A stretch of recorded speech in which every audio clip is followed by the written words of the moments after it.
గత పాలకులు అశాస్త్రీయంగా విభజించిన విభజనను సరిదిద్దుదామని గత ప్రభుత్వ హయాంలో మండలాలు మొదలుకొని జిల్లాల పునర్వ్యవస్థీకరణ ఇష్టానుసారంగా మొక్కుబడిగా జరిగాయని, దీనివల్ల ఒకే నియోజకవర్గంలో 4 మండలాలు 4 జిల్లాల్లో ఉండే పరిస్థితి ఏర్పడిందన్నారు. ఈ నేపథ్యంలో రాష్ట్రంలో కొత్త మండలాలు, డివిజన్ల ఆవశ్యకతను కూడా గుర్తించామని శాసనసభలో ప్రశ్నోత్తరాల సమయంలో సభ్యులు రామ్మోహన్ రెడ్డి, వీరేశం, పాల్వాయి హరీష్ లేవనెత్తిన ప్రశ్నలకు రెవెన్యూ, గృహ నిర్మాణం, సమాచార శాఖల మంత్రి పొంగులేటి శ్రీనివాసరెడ్డి సమాధానమిచ్చారు.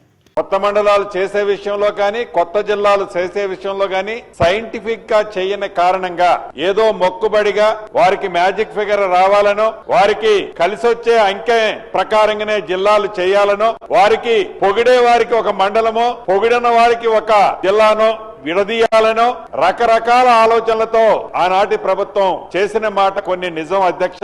దీన్ని తప్పకుండా గౌరవ ముఖ్యమంత్రి గారితో, కేబినెట్ తో చర్చించిన తర్వాత ఇదే సభలో దీన్ని చర్చించి రాష్ట్ర వ్యాప్తంగా అన్సైంటిఫిక్ గా ఏవైతే జరిగాయో వాటిని సైంటిఫిక్ గా చేయాల్సిన అవసరం ఉందని వ్యక్తిగతంగా నేను కూడా భావిస్తూ, తప్పకుండా ప్రభుత్వం ఇటువంటి విషయాలను పరిశీలించు. కొత్త మండలాలు నిజంగా అవసరం ఉన్న దగ్గర ఆనాడు ఇవ్వలేదు, కొత్త డివిజన్లు నిజంగా అవసరం ఉన్న దగ్గర కూడా ఇవ్వలేదు అధ్యక్ష. కొన్ని జిల్లాలు చూస్తే 2-3 మండలాలు ఒక జిల్లా కింద ప్రకటించారు. కొన్ని జిల్లాలు ఈనాటికి చాలా విశాలంగా 17-18 మండలాలతో కొన్ని జిల్లాలు ఇబ్బంది ఉన్నాయి. డెఫినెట్ గా వీటన్నిటి మీద కూడా ప్రభుత్వం పరిశీలించి ఒక నివేదికను తెప్పించుకొని ఈ శాసనసభలో చర్చించి నిర్ణయం తీసుకుంటడం జరుగుద్దని వేదిక ద్వారా తెలియజేస్తున్నాను.